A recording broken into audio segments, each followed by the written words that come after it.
कोई भी चिंता, धन की, कार्य की, जो सभी चिंताएं हैं उनको आपको कथा करते समय छोड़ देना चाहिए। और धर्म, अर्थ, काम, मोक्ष इन चारों पुरुषार्थ को प्राप्त करने के लिए बहुत ही सावधानी से इसकी कथा कहनी चाहिए।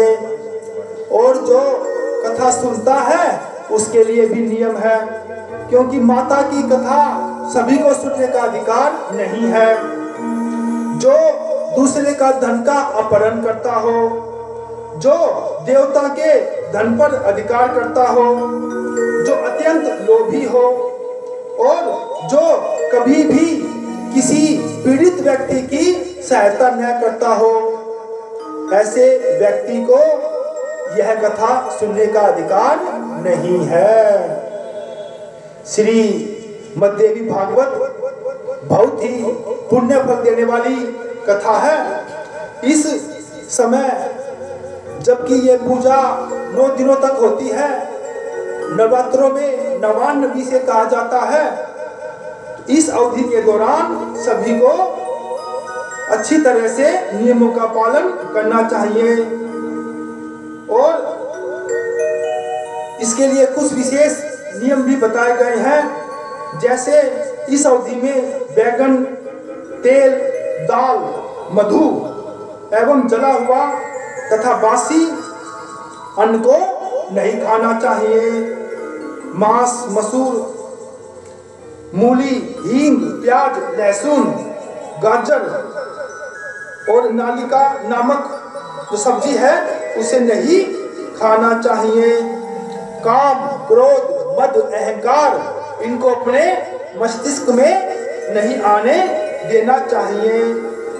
ब्राह्मण द्रोही, पतित, संस्कारहीन, यवन और वेद विहीन मनुष्यों के साथ कथा के व्रत में संलग्न जो पुरुष है, जो महिला है, ऐसे व्यक्तियों से वार्ता भी नहीं करनी चाहिए।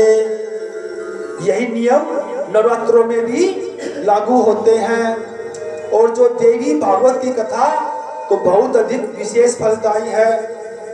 इस प्रकार जो विधिवत रूप से श्रीमद् देवी भागवत की कथा को कहता है और सुनता है, उन सभी का कल्याण निश्चित रूप से होता है। जो विशेष फल की अभिलाषा रखते हैं, ऐसे पुरुष को इस अवधि में व्रत भी करना चाहिए और अंतिम दिन इसका उद्यापन भी करना चाहिए। और जो ब्राह्मण है उसे भोजन करा करके उसे विधिवत दक्षिणा दे करके संतुष्ट करना चाहिए, क्योंकि इस पृथ्वी के ऊपर जो ब्राह्मण है वही देवता का स्वरूप है।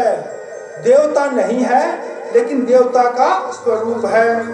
उसके प्रसन्न होने पर ही अपनी आप सबकी मनोकामना पूर्ण हो जाती है। देवी में भक्ति रखने वाला पुरुष सुहागिनी स्त्रियों को और कुमारी कन्याओं को भोजन कराना चाहिए और उन्हें दक्षिणा देकर अपने कार्य की सिद्धि होने के लिए उनसे प्रार्थना करनी चाहिए। जिस प्रकार हम कन्याओं को जिमाते हैं, उसी प्रकार से सौभाग्यवती स्त्रियों को भी जिमाने से पुण्य प्राप्त होता है। यह श्रीमद् देवी भागवत में बहुत ही स्पष्ट लिखा हुआ है कि हमें यह जो नियम बताए गए हैं इनका हम पालन करेंगे तो हमें अवश्य ही फल भी मिलेगा। दान का विशेष महत्व संपूर्ण जीवन में होता है। हमारे शास्त्रों में धन की 3 अवस्था बताई गई है। पहली है दान, या तो हम अपने धन का उचित दान करें या उसका सदुपयोग करते हुए उसका भोग करें, या अंतिम अवस्था जो है वो अपने आप हो जाएगी नाश। धन कभी भी स्थिर नहीं रहता, इसलिए धन की 3 अवस्थाएं बताई गई है।